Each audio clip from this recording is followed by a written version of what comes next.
o algo como eso, ¿no? Sí. Yo voy a necesitar que me permitan o que me conviertan en co-host como para subir un PowerPoint. Sim. Assim, eu creio que, a ver se Breno, estou eu acho que talvez corroso. seja você. Quem que é o cordel? Si vas a Eu consigo, eu acho, Léo, permitir que ela compartilhe. Múltiplos participantes. Tá, ótimo. Catalina, por favor, vea se acertamos, se ya puede si ya puedo compartir. subir. Sí. Ok. Solo para que nosotros testamos si está todo bien. Sí, perfecto. Ahí, sí, tenemos. Sí, Sí, bueno. perfecto. Ok. Então, se todo está bem, gente, vou pedir às pessoas que estão no Zoom para mutar. Eu estou vendo que tem alguns barulhos de fundo, ruídos de fundo. Pediria a todo mundo para mutar, com exceção de mim, da Marjorie e da Catalina, enquanto a gente faz a gente faz a primeira parte da atividade. Pode ser? Okay. Catalina, eu vou apresentar em português, está bem? Está perfecto, está perfecto. Voy a buscar un vaso de agua y ya vuelvo. Está bem. Ô, Léo, eu não fiz a coordenação de nenhum dos seminários antes, eu havia entendido que as questões seriam enviadas pelo chat e que eu iria apresentar a Catalina. Você acha que é mais conveniente que a gente depois abra e permita que cada um faça a questão por áudio? Não, eu acho o seguinte, depende, assim, os que eu coordenei, algumas pessoas colocaram. É bom, porque dá uma ideia dos nossos alunos, para o convidado. A apresentação da Catalina é minha, tá? Eu vou fazer, passo para você dar início aos trabalhos e coordena as perguntas e a parte final, tá certo? Tá bom. Tá. Então tá, gente, então vamos em frente. Então, é um prazer dar início a mais um seminário do Departamento de Ciência Política da UFMG. Nós temos o prazer de ter conosco hoje a professora Catalina Smulovitz. A professora Catalina é doutora pela Pennsylvania State University, professora do Departamento de Ciência Política da Universidade Torquato de Tella e investigadora do CONICET, né? A professora, ela tem um trabalho bastante conhecido na área de poder judiciário, ela foi organizadora, junto com o professor Henrique Perussotti, de um conjunto de conferências e publicações no começo da década dos anos 2000, que geraram o conceito de accountability social e estabeleceram um produtivo diálogo com o professor Guilherme O'Donnell sobre formas de accountability, que acabou se tornando um tema clássico da ciência política desde então. Ela também é estudiosa do Poder Judiciário na Argentina e, recentemente, se tornou também vice-reitora da Universidade Torquato de Tella. Catalina, un placer tenerte con nosotros. Bueno, muchísimas gracias por la invitación. Perdón por hablar español, pero ustedes saben que los argentinos nunca aprendemos portugués, no sé por qué, es un defecto que tenemos, del cual yo en particular me avergüenzo mucho. Voy a tratar de hablar despacio, ¿sí? Como para que se entienda o para que sea más claro lo que quiero decir. Y bueno, en primer lugar, vuelvo a agradecer la invitación y les voy a comentar de qué voy a hablar, ¿sí? Creo que tanto la gente de Brasil como la gente de Argentina en los últimos tiempos ha escuchado hablar mucho de lawfare, ¿sí?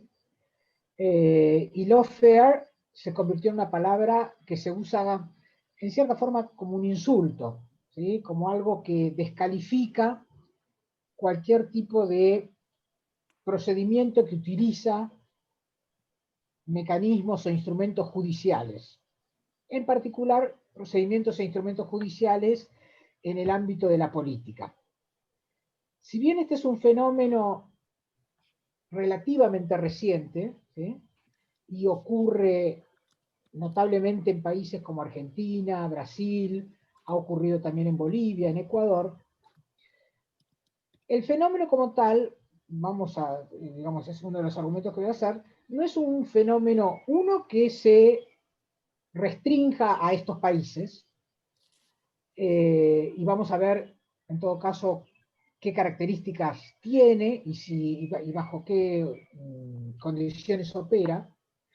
Y la otra cosa por la cual a mí el tema me produjo algún tipo de interés, tiene que ver con el hecho de que cuando uno mira el origen, más que el origen, el inicio de las transiciones democráticas latinoamericanas, lo que observa es justamente una revalorización del uso de los procedimientos judiciales en la política, ¿sí? Tanto para peticionar sobre demandas políticas, ¿sí? Como para ordenar la política. Digamos, de hecho, no es el caso de Brasil, pero los juicios por violaciones a los derechos humanos que tuvieron lugar en países como Argentina, como Chile, ¿sí? Mismo, digamos, intentos fallidos en Guatemala, ¿sí? Hacen que en algún determinado momento este tipo de procedimientos hayan sido muy, pero muy valorados. Y lo mismo los procedimientos judiciales que se utilizaban para peticionar demandas sociales. Por ejemplo, en el caso de Brasil, demandas que tenían que ver con acceso a la salud o acceso a la vivienda, ¿sí? Digamos, en el caso de, bueno, en el caso de Colombia, por ejemplo, es tradicional el uso de este tipo de procedimientos como un instrumento del conflicto político.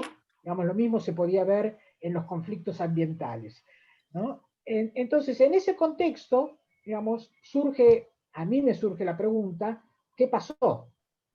Creo que, no sé si todos están escuchando bien. Sí, sí, muy bien.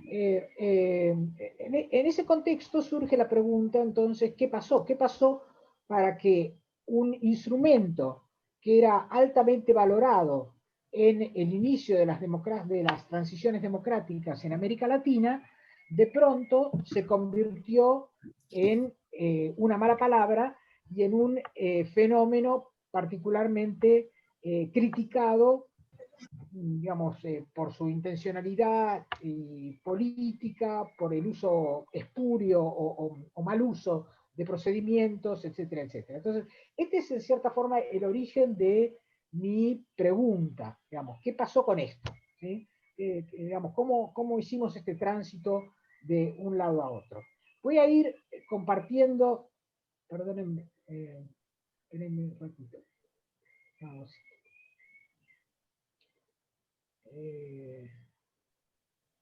Estamos acá.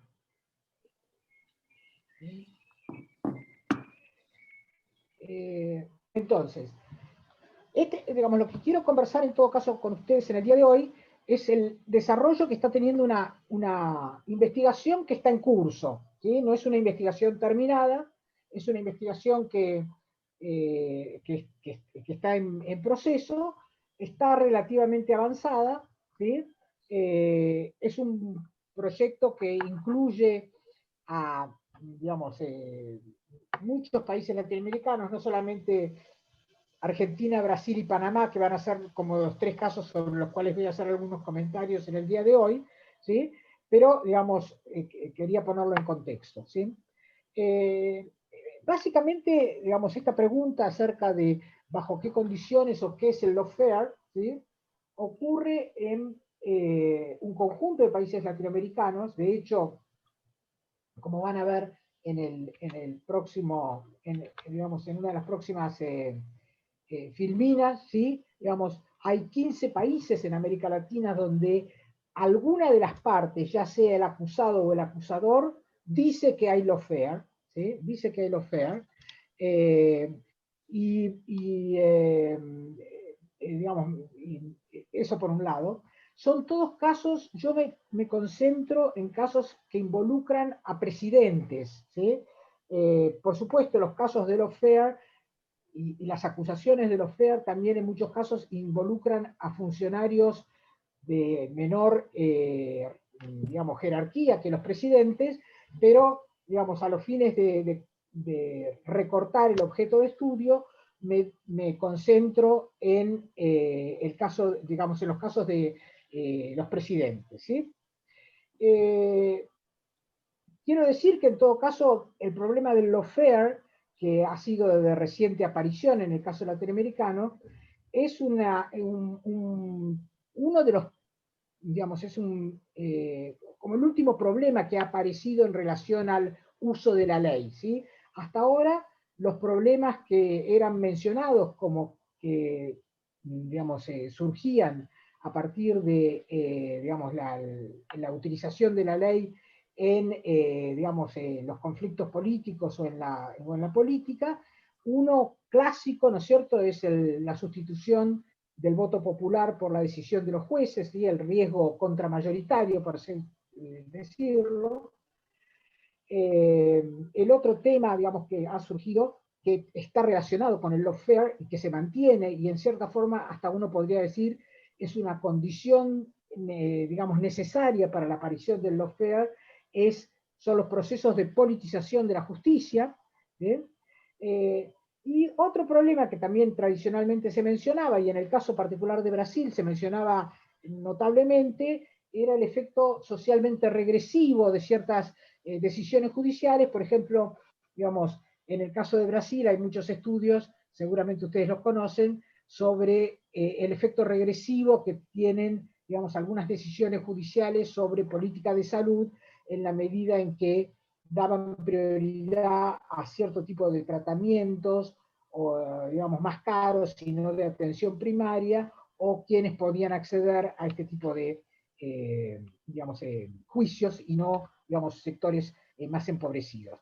Pero, digamos, el fenómeno del lawfare como tal es un fenómeno, en todo caso, digamos, de aparición más reciente, ¿sí? Ahora bien, digamos, lo que me gustaría ir recorriendo con ustedes son algunas de las preguntas que me he ido haciendo a lo largo de esta investigación y algunas de las cosas que, digamos, si se quiere, he ido, digamos, determinando, ¿sí? La primera cosa es, bueno, ¿existe el lawfare? Digamos, la pregunta tiene sentido básicamente porque es una pregunta acerca de si el lawfare como tal implica una práctica, digamos, implica un fenómeno empírico en términos de características particulares de uso de los procedimientos judiciales, o si es solamente una estrategia retórica defensiva. Esto es, yo grito lawfare frente a una acusación, digamos, que la considero como que es una acusación que me persigue, independientemente de si tiene sustancia o no tiene sustancia digamos, mi denuncia de lawfare, ¿sí? Entonces, la primera cuestión a determinar tiene que ver con esto, digamos, ¿sí? Si es un fenómeno que implica algún tipo de instrumento jurídico o, no, aunque no sea un instrumento jurídico, algún tipo de práctica específica, digamos, fenoménicamente determinable, o si es básicamente una estrategia digamos, si se quiere, retórica, ¿sí? En la cual, digamos, es un acto del habla, en todo caso, ¿sí? Y para poder hacer esta caracterización de qué es lo que es y qué es lo que no es el lawfare, otra de las cosas que yo, digamos, he tenido que, en todo caso, tratar de distinguir, ¿sí?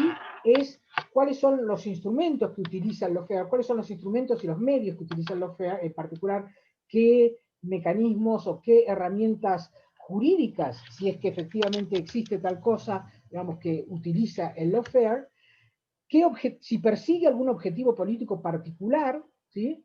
Si efectivamente, como dicen algunos de los involucrados, digamos, es un instrumento que se utiliza con una orientación ideológica específica, ¿sí? Y cuáles son los actores que participan en digamos, en llevar adelante todo este procedimiento. Esto es, digamos, si efectivamente, digamos, hay algunos actores que se repiten a la hora de pensar, digamos, cómo funciona el lawfare, ¿sí?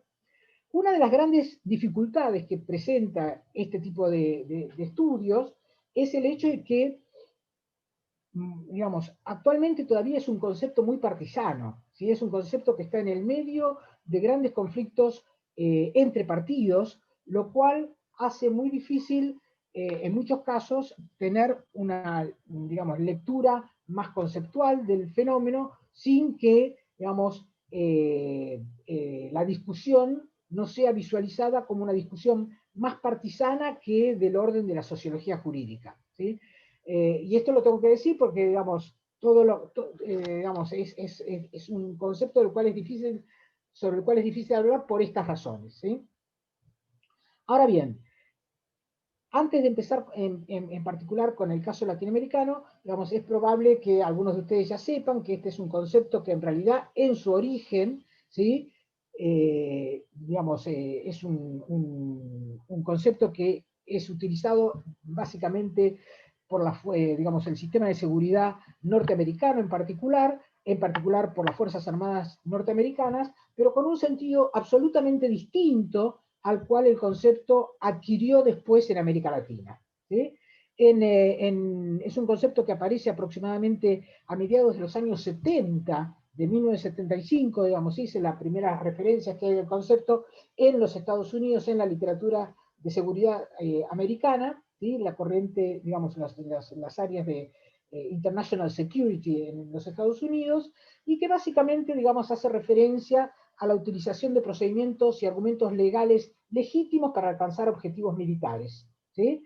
Y básicamente, digamos, efectivamente la consideran las fuerzas de seguridad norteamericanas el uso de la ley como un arma, ¿sí? Pero como un arma orientada a, digamos, orientada a ponerle restricciones al uso irrestricto de la fuerza. ¿Sí? Digamos, centralmente, cuando las Fuerzas Armadas norteamericanas denuncian el uso de lawfare, que también tiene una connotación negativa porque en realidad, digamos, limita el uso de acciones ilegales por parte de las Fuerzas Armadas norteamericanas, y eso eventualmente tiene consecuencias sobre la seguridad de los Estados Unidos.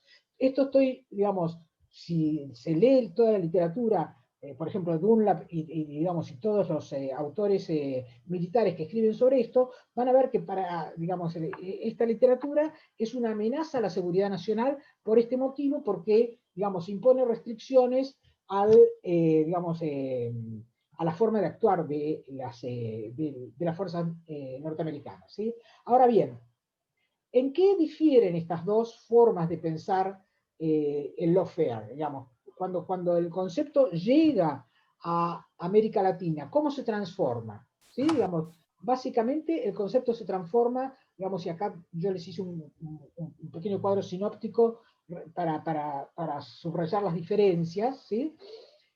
El punto central tiene que ver con que en América Latina, tanto en la versión de los abogados de Lula como en la versión de los abogados de Cristina, por ejemplo, digamos, el instrumento es un instrumento no para limitar acciones militares irregulares, sino para neutralizar líderes políticos progresistas. Digamos, esa es una primera diferencia importante.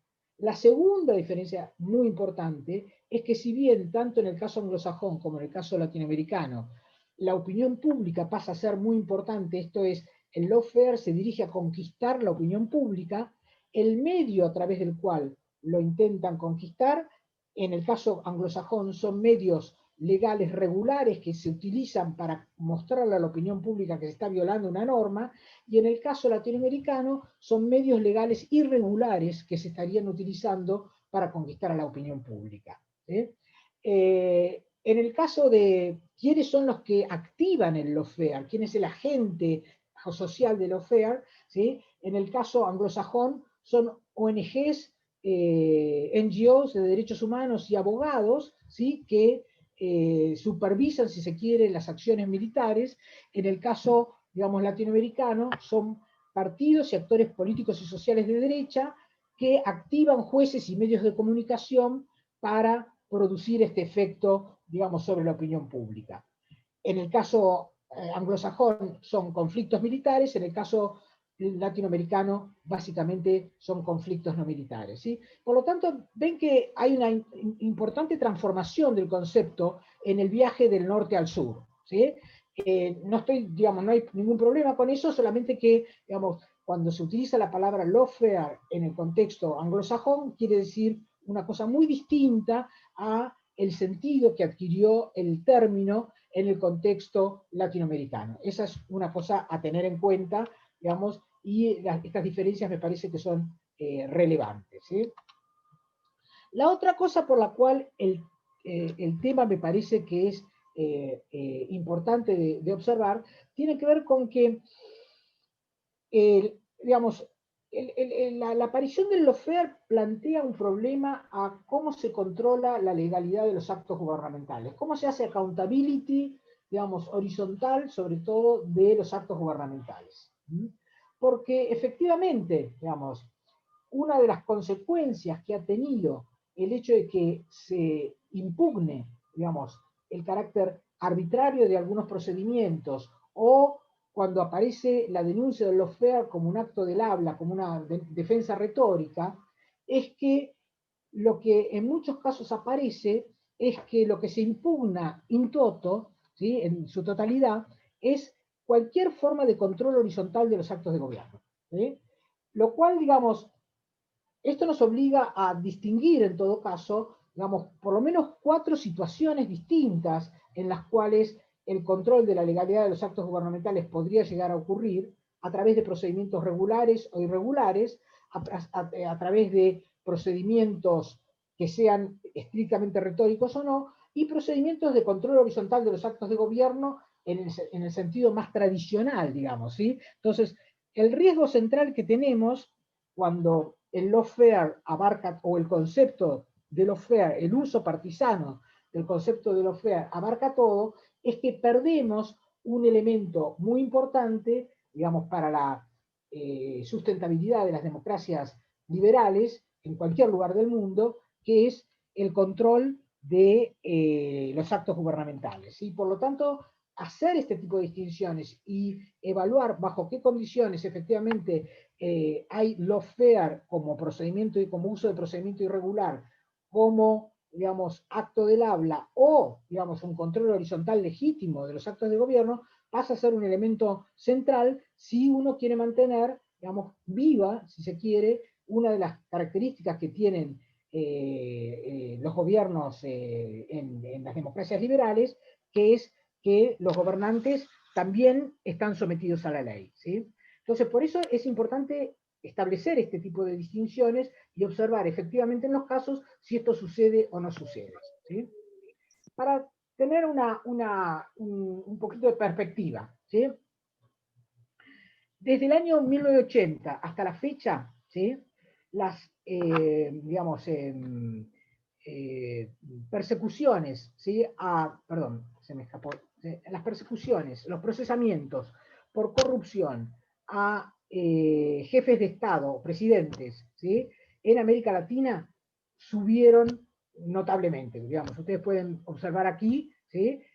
Cómo subió, digamos, aunque sea digamos, en el dibujo, ¿sí? La cantidad de casos de corrupción, digamos, de persecución y procesamientos a jefes de Estado latinoamericanos desde 1980 hasta el año 2018, y también pueden observar cómo efectivamente entre el 2000 y el 2018 la pendiente de la curva aumentó notablemente.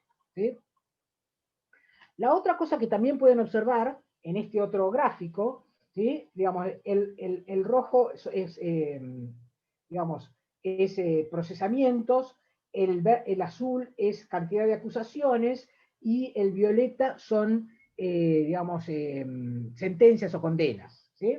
Entonces, la otra cosa que pueden observar aquí es que efectivamente la cantidad de, digamos, de procesamientos y acusaciones y denuncias y condenas por casos de corrupción ha tenido una presencia bastante relevante en una gran cantidad de países latinoamericanos entre 1980 y 2018. No en todos estos casos ha habido acusaciones de lawfare, pero digamos, ahora vamos a ver que en muchos de estos casos estas acusaciones de corrupción han digamos, coincidido a su vez con denuncias de la existencia de lawfare. ¿Sí? Pero esto para dar una idea, digamos, de que el fenómeno como tal, digamos, digamos, las acusaciones por corrupción contra presidentes latinoamericanos ha sido un fenómeno bastante generalizado en la región. ¿Sí? Digamos, en ese sentido no es un fenómeno novedoso. Desde el año 2000, como les decía al principio, ha habido 15 denuncias de lawfare, 10 corresponden a presidentes que uno podría decir tienen alguna proximidad o habrán tenido alguna proximidad o pueden identificarse como de izquierda, y 5 corresponden a presidentes de afiliación política de derecha. ¿Sí? Esto es relevante porque recuerdan que al principio yo mencioné que una de las características, por lo menos, de la definición de algunos de los actores intervinientes es que es un instrumento que se utiliza contra presidentes progresistas.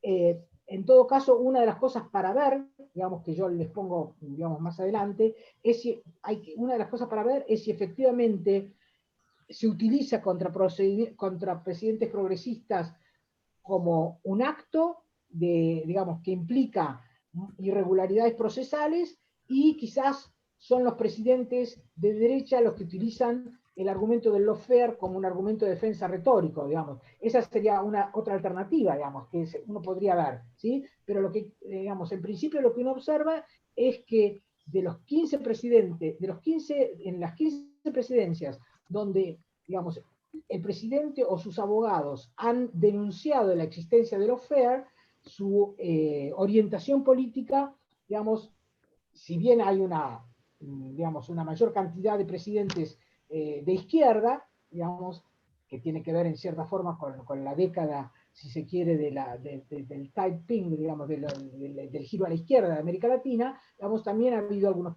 presidentes de derecha. ¿Sí? Ahora, ¿qué es lo que se denuncia en particular respecto del lawfare? ¿Sí? Digamos, básicamente 3 tipos de instrumentos. ¿Sí? Uso de procedimientos judiciales irregulares, por un lado, o modificación vía la interpretación ad hoc de alcances de procedimientos existentes. ¿Sí? Vamos a ver en el caso, por ejemplo, de Lula. ¿Sí? En el caso de Lula, digamos, o mismo en el caso de Cristina, si ustedes quieren, ¿sí? Digamos, ha habido tanto procedimientos irregulares como cambios en la interpretación de procedimientos existentes de forma tal que permitieran realizar, digamos, digamos, ciertos actos procesales. ¿Sí? Digamos, por ejemplo, el hecho de que hubiera un cambio en la interpretación, en qué momento del proceso podía ponerse presa a una persona. ¿Sí? Bueno, eso es un cambio de interpretación jurídico, en algunos casos, más allá de que después sea revertido, digamos, de un procedimiento existente. ¿Sí? Sobre el uso de la prisión preventiva, que no me puedo acordar ahora cómo se dice en portugués, pero la vía, digamos, del pre-trial detention, ¿no?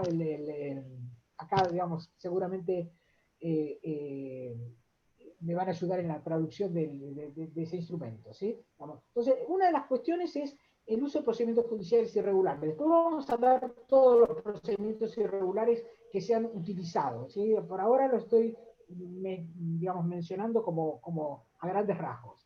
Otra cuestión que es central al ejercicio del lawfare es la difusión en medios de comunicación masiva de información no necesariamente fidedigna referida a dichos procesos, ¿sí? Digamos, hay mucha circulación de especies, ¿sí? De sospechas, de información no necesariamente, digamos, verificada, pero que sin embargo entra en la circulación y entra a formar opinión pública, ¿sí?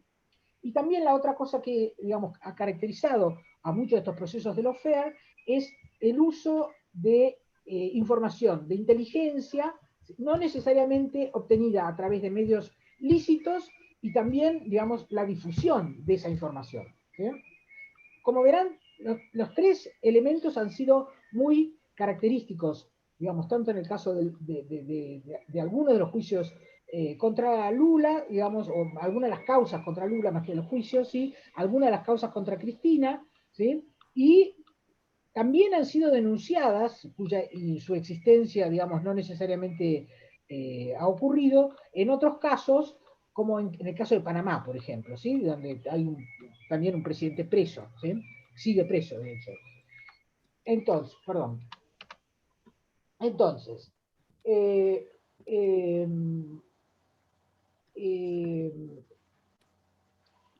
me gustaría entrar un poquito en detalle, ¿sí? Respecto de qué tipos de instrumentos jurídicos se han utilizado para, digamos, eh,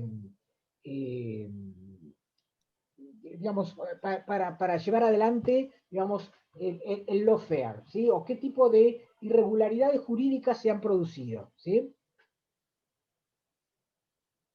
Bueno, digamos, la primera, que es central, que es común, digamos, en el caso de Brasil y en el caso de Argentina, por ejemplo, pero también en otros casos, es este uso muy extenso y un cambio en la interpretación de la figura de la prisión preventiva. ¿Bien?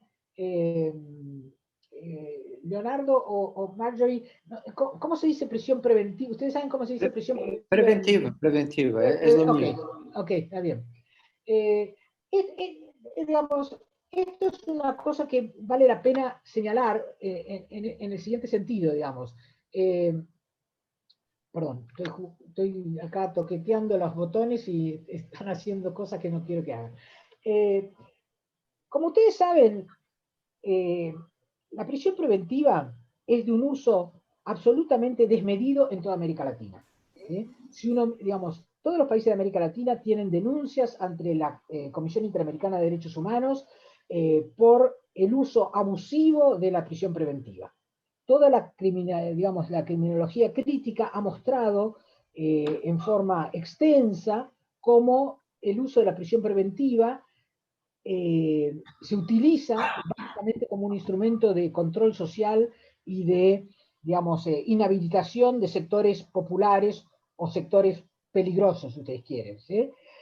Por lo tanto, digamos, acá lo que fue novedoso en todo caso, en varios de los casos latinoamericanos, es que lo que empezó a utilizar, el uso de la prisión preventiva empezó a utilizarse contra figuras de la élite política o de las élites sociales que tradicionalmente no eran alcanzadas por el uso de la prisión preventiva. ¿Sí? Eso por un lado, eso es una de las cosas que ha pasado. La segunda cosa que ha pasado con respecto al uso de la prisión preventiva es que efectivamente hubo un cambio en la interpretación acerca de, digamos, bajo qué condiciones debe aplicarse la prisión preventiva. Esto es cuándo corresponde la prevención. ¿Sí? Y aquí, digamos, esto varía según los países. Digamos, por ejemplo, en el caso argentino, digamos, el uso de la prisión preventiva requiere, digamos, que haya un riesgo de fuga de la persona que está siendo acusada, o que haya un riesgo de que la persona acusada pueda alterar las pruebas de los procedimientos. ¿Sí?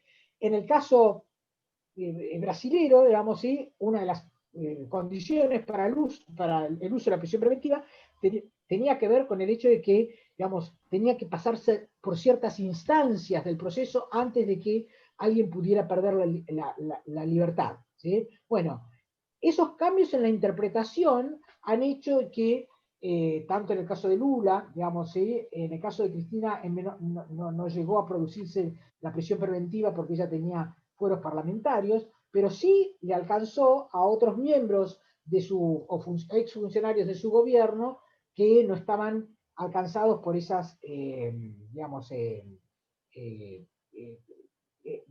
especificaciones, ¿sí? Pero sí, digamos, me parece importante señalar que hubo un cambio en la forma del uso y también un cambio en la interpretación, ¿sí?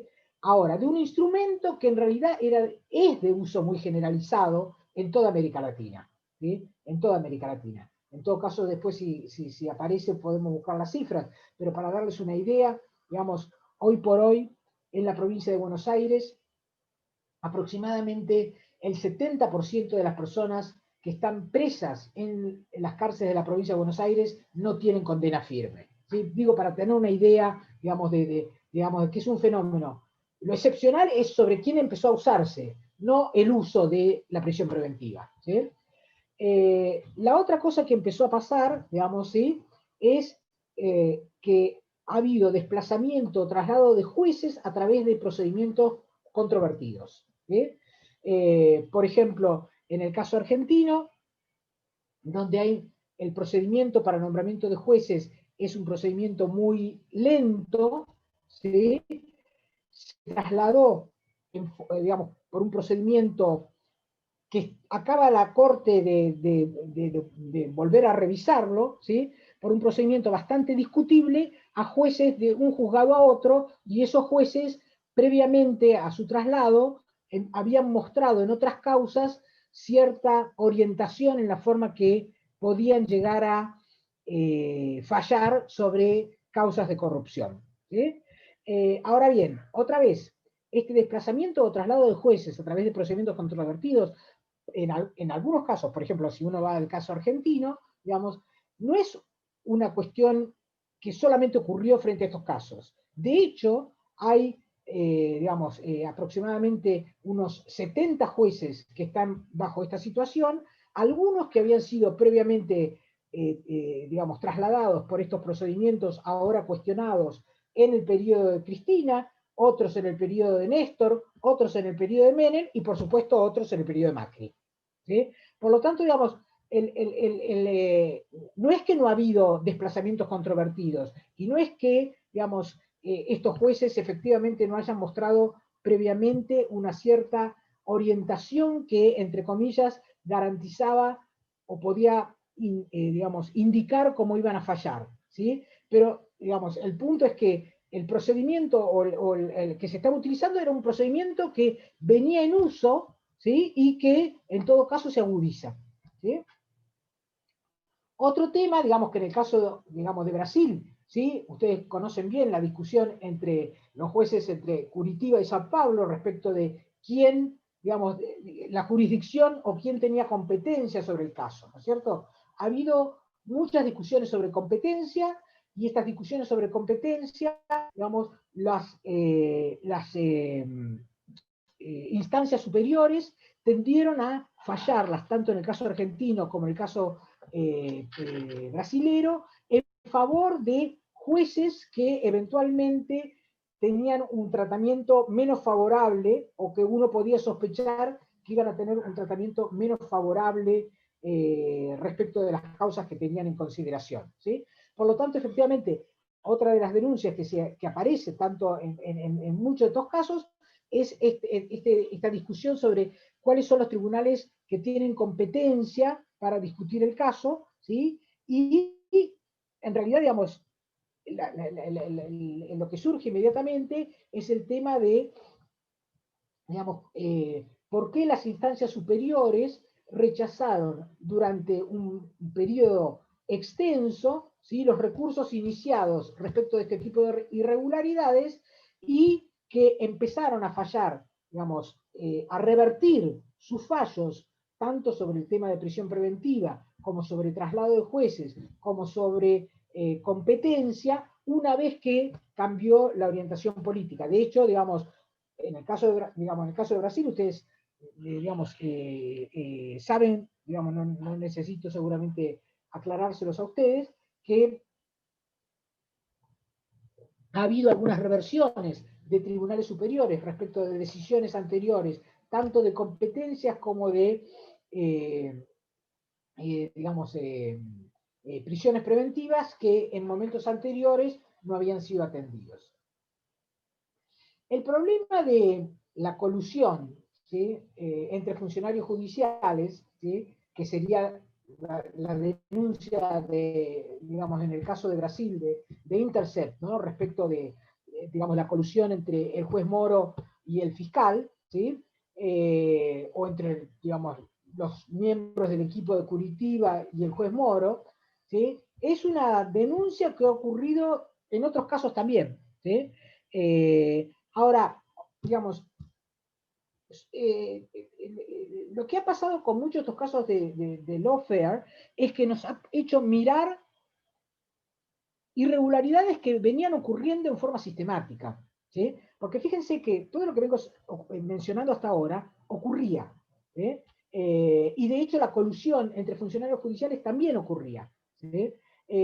Solamente que en contextos donde el conflicto político no estaba en el centro de la disputa, este tipo de irregularidades no eran observadas o podían pasar más desapercibidas, ¿sí? No estoy diciendo que estas irregularidades son irrelevantes, no estoy diciendo eso. Lo único que estoy diciendo es que la politización de los casos ha llevado a que observemos muy críticamente, para bien, ¿sí?, procedimientos irregulares que venían ocurriendo en forma sistemática.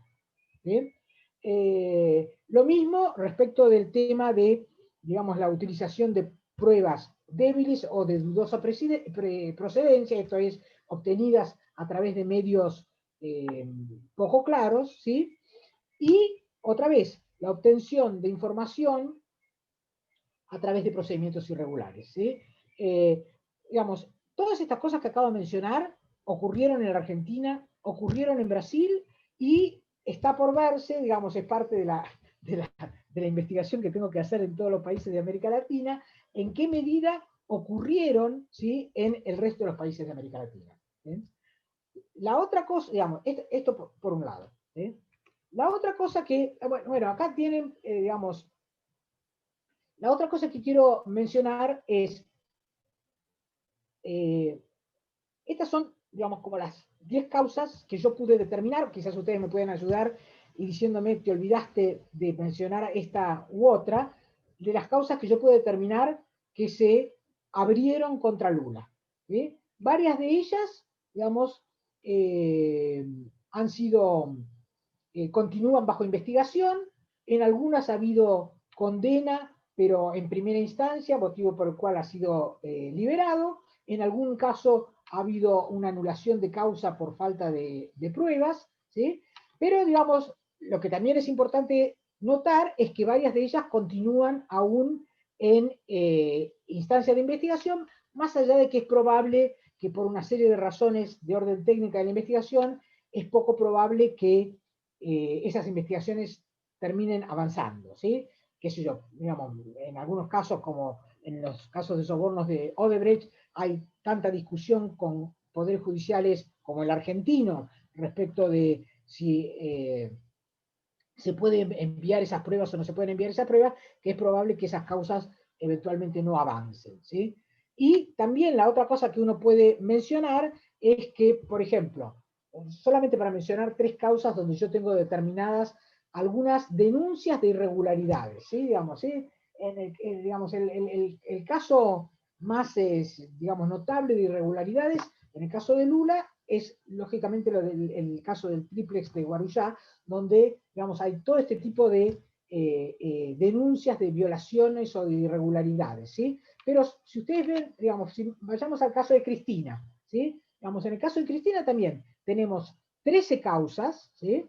Digamos, en todas estas ha habido también denuncias de irregularidades, no voy a entrar ahora tampoco, digamos, en súper detalle con esto porque voy a seguir, digamos, voy a atrasar enormemente, pero, digamos, la otra cosa que quiero decir es que, otra vez, son causas, son, digamos, una de las características que tiene el fenómeno de lawfare es que no es una causa, ¿sí? Digamos, son procesos en los cuales hay una acumulación de causas, es como un racimo de causas, ¿sí? Y esto es importante, el hecho de que, digamos, aparezcan causas en racimo, porque, digamos, la posibilidad, digamos, de crear el efecto de culpabilidad se produce por esta acumulación de causas en las cuales vamos a encontrar causas totalmente infundadas y causas, digamos, con un montón de irregularidades, y causas a las cuales les perdemos el rastro porque, digamos, se confunden en el conjunto de causas, ¿sí? Digamos, fíjense, digamos, acá tenemos el caso de Martinelli, el expresidente de Panamá. También, digamos, tenemos un conjunto de causas, varias de ellas con, denuncias de irregularidades, digamos, está preso efectivamente por una de las causas, pero, digamos, el resto de las causas está en investigación, ¿sí? Entonces, con esto lo que quiero señalar es que, digamos, lo que observamos, además de los procedimientos irregulares, es que cuando hay denuncias de los FAIR, nos encontramos con una acumulación de causas. Es una acumulación que tiene un efecto político, impide discriminar entre causas regulares o fundadas o que merecen un control de la legalidad de los actos gubernamentales, de causas irregulares.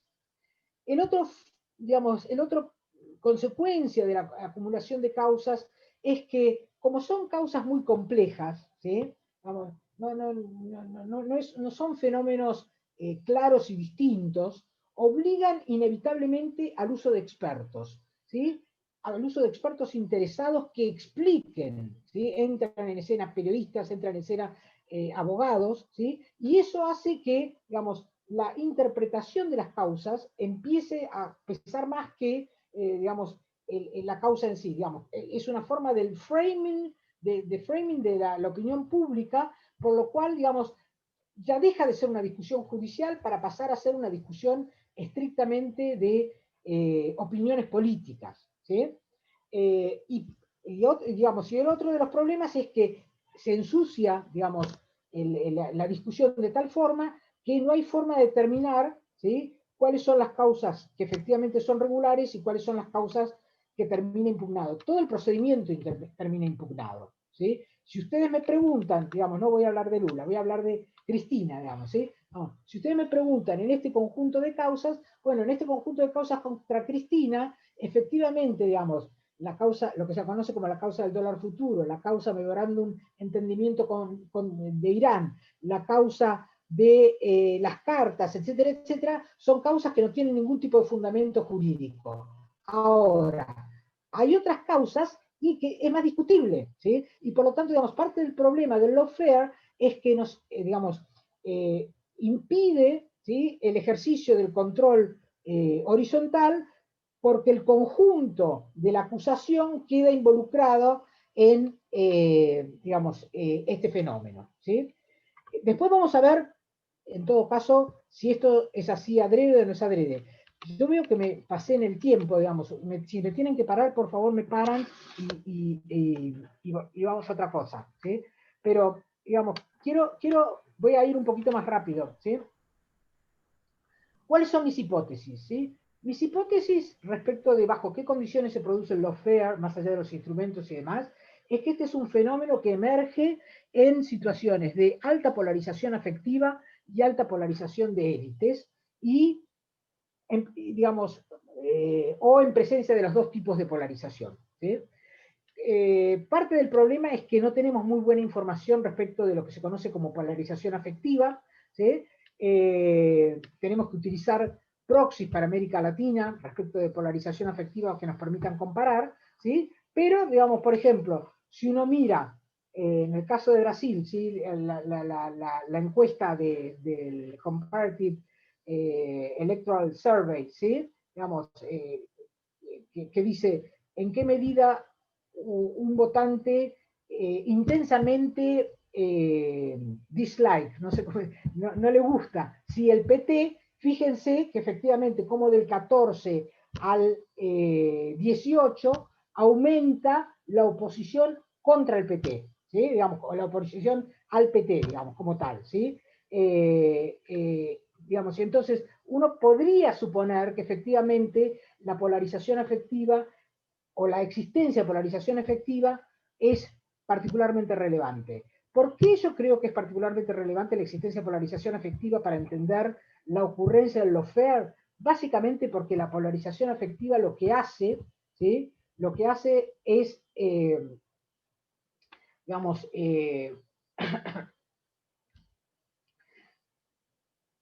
permite que cualquier, digamos, afirmación, ¿sí? Digamos, permite que cualquier afirmación sea por parte de la figura política con la cual yo tengo algún tipo de afiliación se vuelva creíble, ¿sí? Creo que, digamos, en estos días, después de las elecciones estadounidenses, en las cuales, digamos, hemos visto que una parte importante del electorado norteamericano, digamos, efectivamente estuvo dispuesta a creer la existencia de fraude, muestra, ¿sí? Notablemente los efectos, digamos, muy dramáticos que puede llegar a tener la polarización afectiva a la hora de pensar la competencia política en una democracia, ¿sí? Y efectivamente, digamos, mi tesis, digamos, en todo caso, eventualmente lo que va a tener que ver es si efectivamente en los casos donde digamos, de los 32 casos donde hubo amenazas de denuncias de corrupción, ¿por qué solamente en 15 hubo denuncias de lawfare? Digamos, mi tesis es que estas denuncias de lawfare ocurrieron centralmente en los países donde, digamos, hubo un cambio en la intensidad de la polarización, ¿sí? Digamos, eso por un lado, ¿sí? La otra cosa, digamos, que me parece, digamos, importante señalar, ¿sí? Es que aun si no hubiera habido procedimientos irregulares, ¿sí? El lawfare como estrategia defensiva, retórica, es también muy relevante, ¿sí? Porque el lawfare como estrategia retórica defensiva es lo que, digamos, en la literatura se llama un speech act, ¿sí? O un acto del habla, ¿no? No sé cómo se dirá eso en portugués, digamos, pero, digamos, es un acto en el cual, por el solo hecho de pronunciarlo, ya produzco el resultado, ¿sí? Y en este caso, digamos, yo denuncio el lawfare y eso en sí mismo pone un manto de sospecha sobre cualquier acción del otro, independientemente de que haya habido un procedimiento irregular o no haya habido un procedimiento irregular, ¿sí? El caso de Martinelli en ese sentido es particularmente interesante. Martinelli es el presidente de Panamá, porque sería un caso en el cual parecería ser, ¿sí?, que no ha habido procedimientos irregulares, ¿sí? Sin embargo, digamos, tanto él como sus abogados, digamos, desde un primer momento han denunciado lawfare y, digamos, tiñe esto de dudas el conjunto de procedimientos que están teniendo lugar, ¿sí? La otra cosa que quiero señalar es la siguiente, digamos. Yo antes mencioné que algunos de estos procedimientos, digamos, no solamente venían ocurriendo, los procedimientos irregulares, sino que han sido reversibles, ¿sí? Y esto, digamos, me parece que es un elemento importante. ¿Por qué? Porque la reversibilidad de los procedimientos lo que está indicando, digamos, es cómo está actuando el Poder Judicial. Esto es, el Poder es un Poder Judicial muy atento a cómo se mueven las mayorías políticas. Y por lo tanto, lleva adelante medidas que, ya sea por irregulares o ya sea por cambios en la interpretación, pueden ser reversibles. Y por lo tanto, Lula, por ejemplo, que fue aceptado con decisiones mismo de la Corte, de que fuese preso, digamos, aun cuando no estaban todas las instancias, es después liberado porque, digamos, hay una reversión de una decisión judicial anterior, ¿sí? De una interpretación de una decisión judicial. ¿Qué características tiene esto? Bueno, digamos, tiene varias características. Número uno, que consigue el objetivo político buscado de corto plazo, pero desde el punto de vista del Poder Judicial le permite, digamos, surfear, digamos, le permite acomodarse en un primer momento con una fuerza política le permite en otro momento acomodarse, digamos, con otra fuerza política. Lo que quiero decir es que, digamos, en cierta forma, el Poder Judicial, cuando utiliza estas medidas que pueden ser reversibles, tiene un beneficio, que es que, digamos, le da un instrumento de acomodamiento político, ¿sí? Digamos, le da y pone de manifiesto otra vez el alto grado de politización de la justicia en América Latina, porque justamente eso es factible por el alto grado de politización de la justicia en América Latina, que hace que efectivamente los procedimientos judiciales estén tan atentos a cómo se distribuyen o cómo se modifican las mayorías electorales, ¿sí? O las preferencias electorales, ¿sí? Voy a decir una cosa nomás sobre los medios y me callo porque ya hablé demasiado, ¿sí? Los medios tienen una función muy, pero muy relevante en los fenómenos de lawfare por varias razones. Número uno, porque gran parte del lawfare se discute en los medios. ¿Qué quiere decir que se discute en los medios? Los medios, digamos, la discusión en los medios tiene que hacer creíble que efectivamente hay razones para llevar adelante este procedimiento y que no se están llevando adelante irregularidades. Por lo tanto, cómo los medios interpretan, cómo se informan y cómo informan los medios, qué tipo de noticias dan y qué tipos de noticias omiten, pasa a ser muy relevante, ¿sí? La otra cosa por la cual también son muy relevantes los medios para este tipo de situaciones es que, digamos, todas estas cuestiones de corrupción y todas estas cuestiones judiciales son particularmente complicadas, ¿sí? Vamos, la diferencia entre competencia, ¿por qué un juzgado tiene competencia o no tiene competencia? ¿Por qué corresponde aplicar digamos, la prisión preventiva o no la prisión preventiva? Si digamos, si está autorizado un traslado o no un traslado de jueces. Bueno, son todas cuestiones que para el público en general son particularmente sofisticadas. Y esto le da lugar en los medios, ¿sí?, a la aparición de expertos, entre comillas, que, digamos, hacen interpretaciones, digamos, sumamente, digamos, determinadas, si ustedes quieren, por la afiliación política de los medios, ¿sí? Pero, digamos, básicamente la función de los medios es volver veraz y creíbles sospechas o especies no verificadas en este tipo de situaciones, ¿sí? Y esto es posible, digamos, como hemos visto en estos días, digamos, ¿sí? Digamos, la gente que sigue a Fox, digamos, pensaba algo sobre las elecciones norteamericanas, la gente que sigue a Fox piensa algo sobre, digamos, la virulencia del COVID o el peligro del COVID, ¿sí? Entonces, en ese sentido, digamos, cómo juegan los medios en esta historia es particularmente relevante, ¿sí?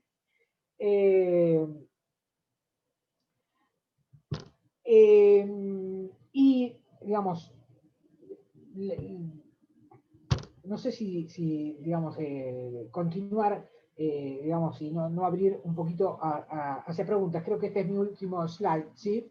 Digamos, me parece, digamos, la última cosa que me parece relevante como señalar es que a la hora de pensar en lawfare, es un error pensar, me parece a mí, en lawfare exclusivamente en términos de procedimientos judiciales irregulares, sino que es necesario incluir la existencia del lawfare como acto del habla, operan en forma distinta y por eso es tan difícil, me parece a mí, el estudio del fenómeno. Y la última cosa que quiero decir es que, digamos, una de las razones por las cuales las partes no se preocupan, ¿sí? Digamos, el que lleva adelante el lawfare para inhibir o neutralizar a su oponente no se preocupa de si que el acto, digamos, que el uso del procedimiento judicial sea regular o que la noticia o que la denuncia digamos, del lawfare como acto del habla sea sustentada, es porque el efecto se produce inmediatamente. Y en todo caso, el que ha sido acusado, ¿sí?, podrá eventualmente defenderse, podrá eventualmente defender, digamos, mostrar su inocencia, pero ese segundo paso ocurre tardíamente, cuando el efecto de inhibición ya se produjo, ¿sí? Por lo tanto, digamos, el lawfare plantea un conjunto de dificultades, si ustedes quieren, al funcionamiento de los sistemas democráticos, ¿sí? Por un lado, porque, digamos, este uso extenso pone en cuestionamiento, digamos, en muchos casos, todos los mecanismos de control horizontal, ¿sí? de los actos, de la legalidad de los actos de gobierno. Pero simultáneamente, porque también, digamos, coloca en una situación de altísima debilidad de aquellos que son acusados en forma, digamos, irresponsable o sin fundamento, ¿sí? Entonces, digamos, queda mucho por hacer en este trabajo, ¿sí? Digamos, por eso digo que son conclusiones inconclusas, ¿sí? Tengo que, digamos, evaluar efectivamente si el lawfare como acto, como práctica y como acto del habla opera en forma distinta, ¿sí? Y si hay una distinción en el uso según el color político de la persona sobre la cual se aplica, ¿sí? Digamos, ver efectivamente cuán extendido está como instrumento de competencia política en contextos de alta polarización, ¿sí? Y, bueno, cuál es el riesgo que esto supone para los procedimientos de control de la legalidad de los actos de gobierno, ¿sí? Voy a parar acá porque me parece que ya me extendí mucho más de lo que originariamente me habían asignado, ¿sí? Muchas gracias, Catalina, por su charla. Y estoy intentando aquí esto. Checar. Bueno, Catalina, una vez más, es una satisfacción tenerte hoy aquí con nosotros. Muchísimas gracias por aceptarnos nuestra invitación y por compartir sus conocimientos sobre un tema que sin duda es tan importante en el escenario actual. En mi opinión, después de oírte, estoy más cierta de que el lawfare puede tomarse como una dimensión del fenómeno de erosión de las democracias en el mundo. Y sobre todo aquí en Brasil, mucho se ha hablado del tema de la operación Lava Jato, que estuvo en el centro de las elecciones de 2018, en las que Lula no puede ponerse de acuerdo y la misma en que la fue elegido Bolsonaro. Yo voy a empezar la segunda parte de nuestra ocasión por hoy, hablando sobre algunos aspectos de tu charla que a mí me pareció muy interesante, y después entonces a todos de la audiencia que quieran hablar un poquito más con usted. Me gusta muchísimo, Catarina, cuando dices, me perdona por favor, porque mi español no es nada bueno. No, está entonces perfecto, yo no puedo hablar así, ningún portugués. Estoy acá intentando, si no me comprendes en algo, por favor. Entonces, a mí me gusta muchísimo de modo como tratas al lawfare en relación con el concepto más amplio de activismo judicial, porque eso nos permite que podemos distinguir a un momento de activismo judicial que, por supuesto, profundizó la ciudadanía y la democracia en América Latina, como tú has hablado con nosotros hoy, del momento actual de activismo judicial, que a mí parece más bien un momento en que se tensionan a partir de las instituciones y de los actores del sistema de justicia, se tensionan las fronteras de la democracia.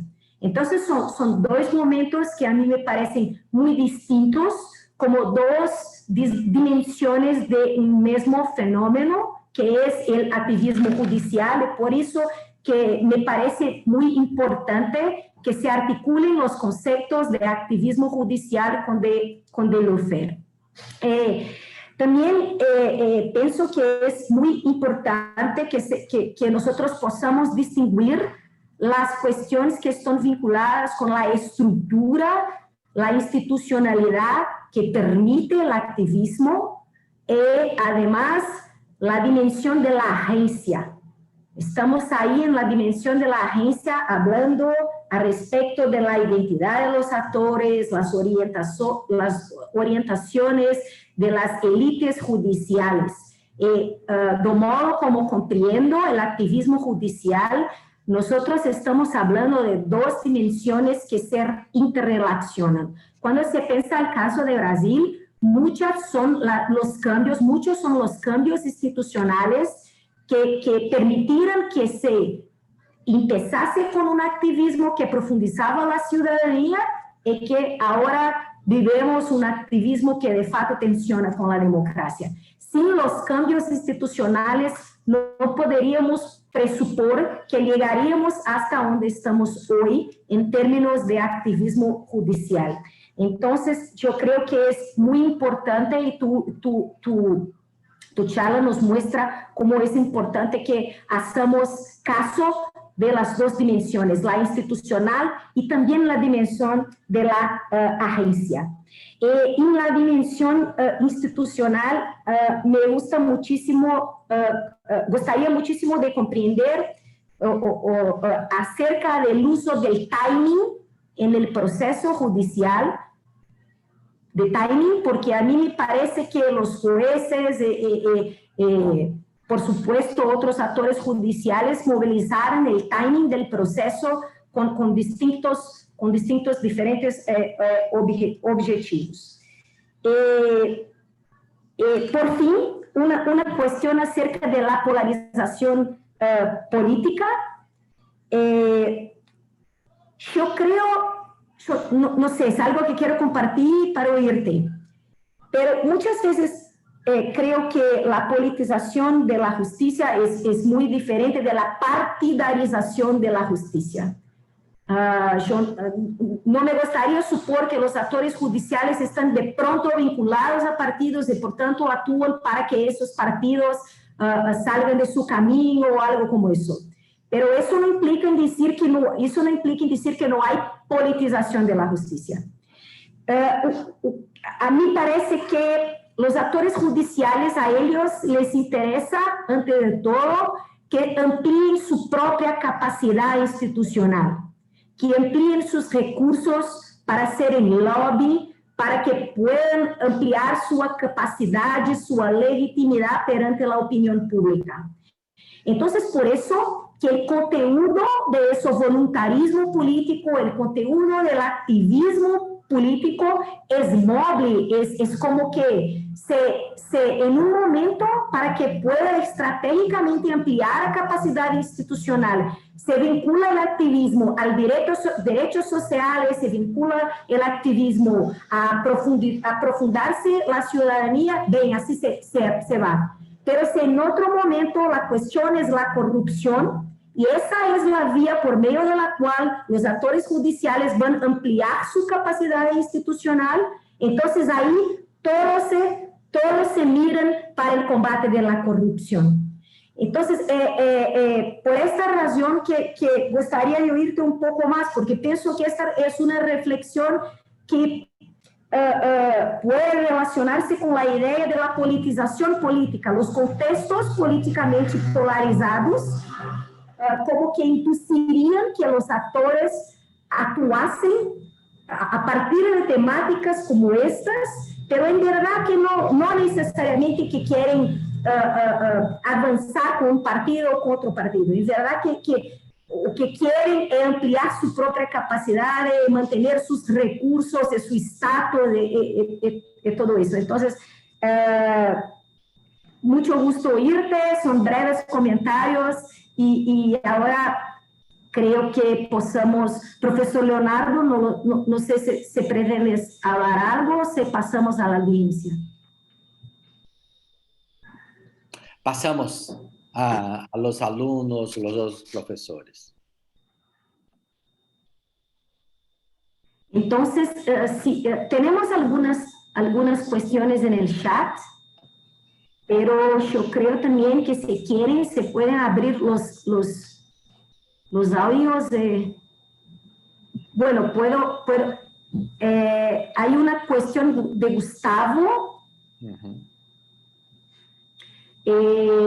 Gustavo ha dicho que si uno comprende que es fundamentalmente importante la media, no solo en la relación con Loeffler, pero también en la actuación violenta en la defensa de proyectos neoliberales en Latinoamérica.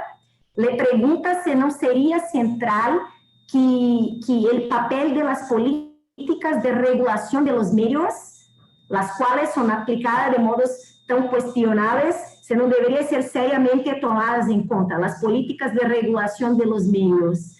Habla el contexto europeo sobre algo como eso, pero yo creo que la cuestión es esa, de qué modo tomamos con seriedad la política de regulación de los medios. Entonces, pensamos por ahí, y si otros quieren, en una nueva etapa, hablamos un poco más. Ok. A ver, el problema, digamos, la cuestión de la regulación de la propiedad de los medios ha sido bastante central en varios de los países de América Latina durante la llamada, digamos, el periodo del giro a la izquierda, ¿sí? Digamos, de hecho, entiendo, por lo que alguna vez leí, que quizás el país donde menos se reguló la propiedad, digamos, y el acceso de medios alternativos ha sido justamente Brasil. Es decir, que países como, por ejemplo, la Argentina, ¿sí?, han tenido regulación, países como Ecuador han tenido regulación bastante más estricta, digamos, y que revierte algunas políticas que existían en el pasado, ¿sí? Ahora bien, digamos, digamos, estas regulaciones no han impedido, sin embargo, ¿sí?, no han impedido, sin embargo, que, digamos, no han impedido, sin embargo, que siga habiendo una segmentación de los públicos, porque hoy por hoy, digamos, si bien es cierto que en la mayor parte de los países la principal fuente de información de los individuos es la televisión, ¿sí?, no la prensa gráfica, la segunda fuente de información es teléfono e internet, y el acceso y cómo circula la información, o Facebook, digamos, cómo circula la información por esos lados y cómo arma opinión estos otros medios que no son regulados por esta, digamos, por este otro tipo de regulación, digamos, no se llega a controlar totalmente. Entonces, digamos, yo no estoy en contra de la regulación, digamos, sobre la propiedad de los medios de comunicación o sobre cómo garantizar acceso de sectores con mayores dificultades a la producción de noticias, ¿sí? Pero en cierta forma, por la forma en que hoy por hoy la gente se informa, ¿sí?, eso no alcanzaría a eliminar los procesos de polarización de opinión, ¿sí?, y de construcción de, digamos, de fake news, ¿sí? Digamos, esto que, bueno, hay que ver, digamos, esto que pasó hace, ¿cuánto fue? El 5 o 6 de noviembre, digamos, ¿no?, de las cadenas callando a Trump, o Twitter diciendo esta es información no confirmada. Esto es la primera vez que pasó en la historia, ¿sí? Digamos, hay que ver si esto persiste o no persiste, pero hasta ahora, digamos, ¿sí?, Facebook siempre se negó a, digamos, desacreditar noticias falsas, ¿sí?, y Twitter tampoco no lo había hecho. Por lo tanto, digamos, puede ser que estemos en presencia de algo que va a cambiar, pero hasta ahora, digamos, siendo que una de las formas principales de información de los públicos intensos ya no pasa tanto por los medios tradicionales, sino por medios electrónicos, redes sociales, bueno, digamos, no me animaría yo a saber qué es lo que va a pasar. Creo que estamos asistiendo a un cambio. Lo que pasó hace un mes es totalmente nuevo, nunca lo habíamos visto.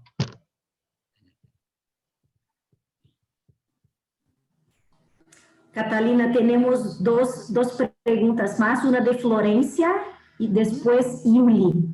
Florencia, por favor. Hola, profesora Catalina, muchas gracias por la charla, muy interesante. Me encantó la separación del lawfare como práctica jurídica y como acto de habla. Mi pregunta va a lo que sería quizás una dimensión internacional o transnacional del fenómeno. porque si uno acompaña a la región, pareciera que hay un mecanismo de difusión, sea por mimesis o por mudanza normativa, que lleva a algún tipo de convergencia. O sea, básicamente, si hay convergencia, se puede pensar que las mismas dinámicas están ocurriendo internamente, o hay algo externo que pasó. Y dentro de las denuncias que hacen los partidos progresistas, muchas veces existe la retórica contra la intervención externa. Entonces, Lula y Cristina hablan mucho sobre la actuación de Estados Unidos junto a estas prácticas. Mi pregunta es, y hay investigaciones de diarios, como el proceso de la Valle Yat, que muestran que el FBI actuó mucho junto con la Lavallato. Mi pregunta es si crees que es posible pensar esta dimensión transnacional y si ella existe, si ella está más vinculada a la dimensión retórica o alguna mudanza dentro de Estados Unidos puede haber pasado que también ayude a entender por qué esta dinámica se toma lugar. Básicamente eso. Ok. En principio, digamos, yo no conozco estudios específicos que analicen como la dimensión internacional, ¿sí? Lo que sí sospecho, sin embargo, que de hecho, digamos, por eso yo, digamos, vieron que yo dije, yo creo que quizás como Speech Act lo usan ciertos gobiernos y como práctica jurídica lo usan otros, ¿sí? Mi sospecha es esa, porque es muy barato, por así decirlo, usarlo como Speech Act, ¿sí? Yo salgo y digo, viene el lobo, digamos, ¿sí? hay lawfare, y no importa si hay o no hay, digamos, ¿sí? Digamos, como tiene efectos inmediatos, yo puedo denunciarlo aún sin existencia del hecho. Entonces, yo creo que hay una dimensión de difusión internacional seguro, digamos. Es un instrumento que se descubrió, ¿sí? Entonces yo puedo pensar, digamos, por ejemplo, en el caso de Martinelli, ¿sí? Es un político de derecha que, digamos, descubrió, ¿sí? Que si él grita lawfare, digamos, lo van a mirar con mayor cuidado que si, digamos, no denuncia lawfare, ¿sí? Más allá de que es altamente probable que ninguno de los procedimientos que se siguieron, porque digamos, la razón por la cual él está preso ahora, de una de las causas, es porque, digamos, el gobierno panameño tuvo que mostrar, digamos, estaba preso en Estados Unidos, ¿sí? Y tuvo que mostrar ante el gobierno de Estados Unidos para que lo extraditaran. Por lo tanto, digamos, la causa pasó por un doble control, ¿sí? Digamos, después hay que ver qué pasa con las otras causas, pero por lo menos en una de las causas, ¿sí?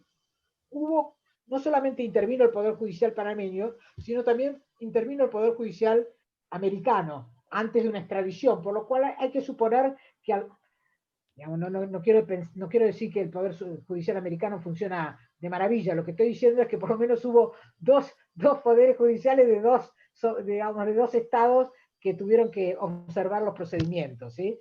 Entonces, una posible sospecha es que, digamos, una vez que se instaló que uno puede efectivamente utilizarlo como un argumento retórico, es posible, digamos, que, qué sé yo, en Guatemala también, digamos, ¿sí? Algunos de los presidentes guatemaltecos, que no se caracterizan por ser, digamos, particularmente progresistas, han denunciado la existencia de lawfare, ¿sí?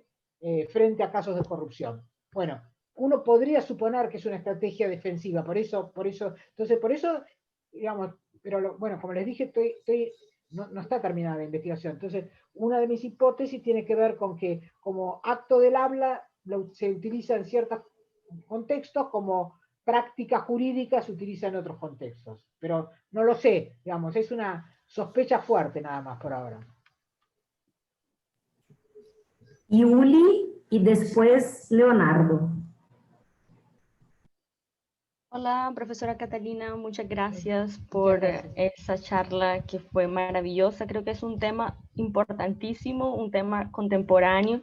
Y mi pregunta va más o menos por un final de lo que usted acabó de decir, porque me llamó la atención que cuando estaba haciendo el cuadro sinóptico y estaba haciendo las comparaciones entre el concepto anglosajón y la adaptación latinoamericana, mostraba como el concepto de lawfare vinculado a una, vamos a colocarlo así, una corriente ideológica, al ataque o el uso por parte de líderes políticos progresistas. Y me llama precisamente la atención eso por caso específico de mi país, que es Colombia, que el líder de la... Uribe ahora acaba de denunciar lawfare. Exactamente, y él viene y tienen todas esas similitudes, ¿no? Un racimo de denuncias, 60 denuncias, solo que acaba la decisión de la Corte Constitucional que acaba colocándolo en prisión preventiva, además. Y ahora lo liberaron. Lo liberan, y lo interesante es que también hace un poco ese paralelo con la pregunta de Florencia de la dimensión transnacional del problema. Y es porque lo interesante en el caso de Uribe es que él contrata una empresa lobista republicana para hacer una página de internet que se llama Free Uribe. Él está haciendo todo ese proceso de limpiar su imagen, no solo obviamente a nivel interno, pero mucho más localizado o direccionado a su imagen internacional y principalmente a los Estados Unidos. Entonces la pregunta es más, ¿existe esa posibilidad de que esa herramienta sea utilizada tanto por, en el caso de Latinoamérica, que encontramos muchos casos, por líderes progresistas de izquierda, por ejemplo, como aquellos que no lo son también? Bueno, es que en realidad, digamos, yo no digo que, está muy bien la pregunta, digamos, yo justamente, mi punto es ese, digamos, mi punto es que si uno va a la definición que hace Sanens y Martins, no sé cómo se pronuncia así los nombres de los abogados de Lula, Sanin o Sanin, ¿cómo se llama? Sanin y Martins, ellos explícitamente dicen, es una estrategia contra líderes progresistas. Si uno mira lo que dice Cristina, digamos, no tengo acá el papel, digamos, con la definición explícita. Ella dice, digamos, es una estrategia contra líderes contrahegemónicos, digamos, latinoamericanos, bla, bla, bla, bla, bla, ¿sí? Entonces, ese es el aspecto partisano, ¿sí?, de la definición. Y, digamos, las únicas víctimas en la lectura, digamos, tanto de Sanins y Martin como la de los abogados de Cristina, es que las víctimas de los FEAR, ¿quiénes son? Lula, Cristina, Evo, Lugo, Correa. ¿Sí? Digamos, en ese contexto, efectivamente, es un instrumento partisano, ¿sí?, utilizado por fuerzas, digamos, hegemónicas contra poderes contrahegemónicos. Digamos, justo no tengo a mano la definición de Cristina porque realmente es interesante la definición de Cristina. Ahora, justamente, aparece, digamos, Uribe acaba de denunciar la existencia de los FEAR. Y de hecho, digamos, cuando fue la prisión al principio la prisión de Uribe, Uprimi, ¿sí?, digamos, Rodrigo Uprimi, digamos, miembro de la Corte Constitucional, abogado súper progresista colombiano, advierte, ¿sí?, sobre el riesgo de que el uso que se estaba haciendo de la prisión preventiva de Uribe pudiera ser eventualmente, digamos, calificado como de los FEAR, ¿sí? Pero, digamos, pero justamente el punto es ese, digamos, que si uno empieza a mirar en el conjunto de casos latinoamericanos, ¿sí?, observa, digamos, que al menos la denuncia de su existencia aparece no solamente con líderes políticos progresistas, sino en distintos tipos de contextos, ¿sí? Lo cual nos estaría indicando, si es así, bueno, que apareció una nueva herramienta en el juego político, ¿sí? Hay una nueva herramienta en el juego político, ¿sí?, en este kit. Puede ser que sea una herramienta dura, que implique cambios jurídicos, o puede ser que sea una herramienta blanda, que implique solamente gritar lo fea. Pero altera el juego. Altera el juego. Muchas gracias. Leo?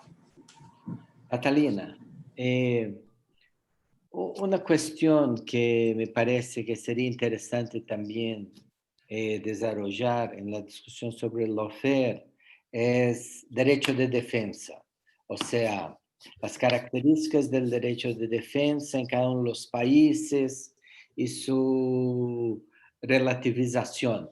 Es interesante porque Brasil tiene fuero especial para políticos, pero los expresidentes no se encajan en el fuero especial. Pero interesante que la Suprema Corte en Brasil ha dado fuero especial a la hermana de Aécio Neves, gobernadora acá de Minas y candidato presidencial, pero negó todos los derechos de fuero especial a Lula, que era un expresidente. Ahí me parece que hay una cuestión interesante, que es cuando se dice lawfare, también se dice mis derechos de defensa han sido relativizados o disminuidos, que es parte también del argumento de la defensa de Lula. O sea, no solo cambios en la manera como actúa el Poder Judicial, pero cambios también en relación a cómo actúa el propio derecho de defensa. Entonces, por ejemplo, Lula ha perdido prácticamente todo en las Cortes Superiores hasta enero, febrero de 2019, cuando ahí ya teníamos Bolsonaro y una otra perspectiva de la Corte Superior sobre esto. Entonces me gustaría, y ahí yo creo que en Brasil, no sé si el caso es el mismo en todos los países, pero yo creo que cuando se nega a un político en Brasil derechos de defensa, esto tiene una cierta popularidad, no solo porque es de izquierda. O sea, también algunas prisiones, como el exgobernador de Río, Cabral, por ejemplo, han sido conmemoradas, las personas conmemoraban, o sea, hay una operación también de la antipolítica, donde parece que poner políticos en la cárcel es popular, y no solo políticos de izquierda. No sé si tú crees que eso es relevante en la discusión. Es más que relevante. Digamos, no sé si lo ven. ¿Ven el PowerPoint otra vez? Sí, sí. Bueno, digamos, en realidad, una forma, digamos, de traducir eso que vos estás diciendo es el hecho de que cada vez que la defensa, tanto de Lula como de Cristina, como en muchos casos, digamos, eleva algún cuestionamiento sobre o una interpretación amplia o sobre una irregularidad judicial, las instancias superiores lo han denegado. Es el famoso caso, digamos, en la decisión de la Corte del Tribunal Superior Federal de Brasil, cuando esta mujer, Rosa... sí, dice que primero que no y después dice que sí, digamos, ¿sí? Es, digamos, una instancia superior que no atiende, digamos, por una razón bastante extraña, ¿sí? Un reclamo de la defensa. Ahora, ¿qué es lo que pasa para que las instancias superiores, eso no lo sé yo, digamos, yo lo que puedo decir es que se observa que en estos casos, cuando la defensa intenta pasar a una instancia superior, la respuesta de las instancias superiores para revisión de una decisión tienden a ser muy poco permeables a lo que la defensa pretende. ¿Por qué eso sucede? No es claro. A mí no me queda claro, digamos, pero tiene que ver con esto que vos decís. Digamos, tiene que ver con esto que vos decís. ¿Por qué? Y la otra cosa que también es raro es esto, digamos, ¿cómo es que esta mujer dijo primero que no y a los pocos meses dice que sí y cambia totalmente la situación digamos, de la prisión? ¿Sí? Entonces, hay algo, digamos, en el hecho de digamos, cómo se entiende el derecho a la defensa y el hecho de cómo se habilita la reversibilidad del caso que llama la atención. Pero sí, estoy totalmente de acuerdo. Ahí hay un lío, ahí hay un problema. Lo que pasa es que no sé muy bien cómo se trata, pero sí hay un tema. Sí, gracias. Una hipótesis que esté en la relación de las Cortes con la opinión pública. Por eso, en contextos de polarización, es mucho más costoso a las Cortes Superiores que digan ahí que sí, que se van los políticos, que no se prendan, y todo eso que está, por supuesto, ahí vinculado al derecho de defensa también. Entonces, en esos contextos, a mí me parece que las Cortes no actúan contramajoritariamente, sino que actúan majoritariamente, según la mayoría.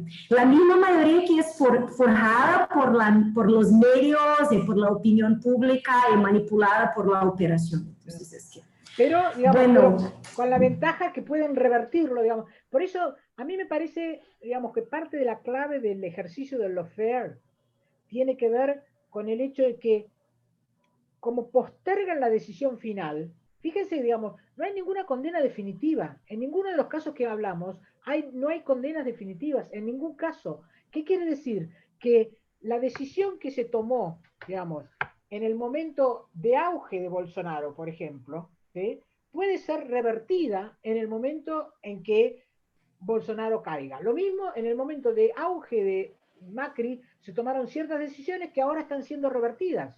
¿Sí? Digamos, hace 2 días se revirtió una decisión sobre Cristina.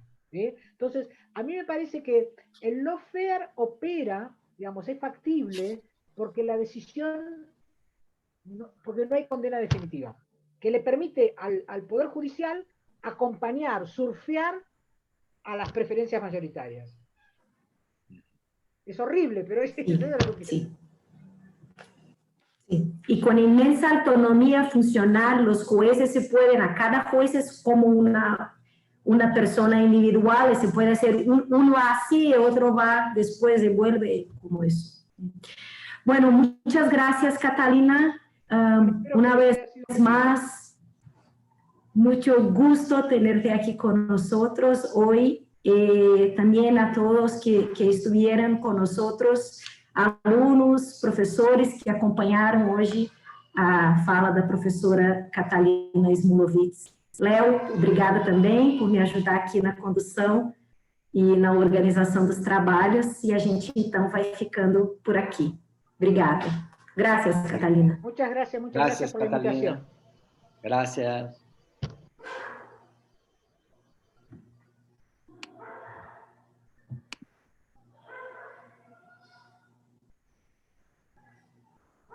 Bueno.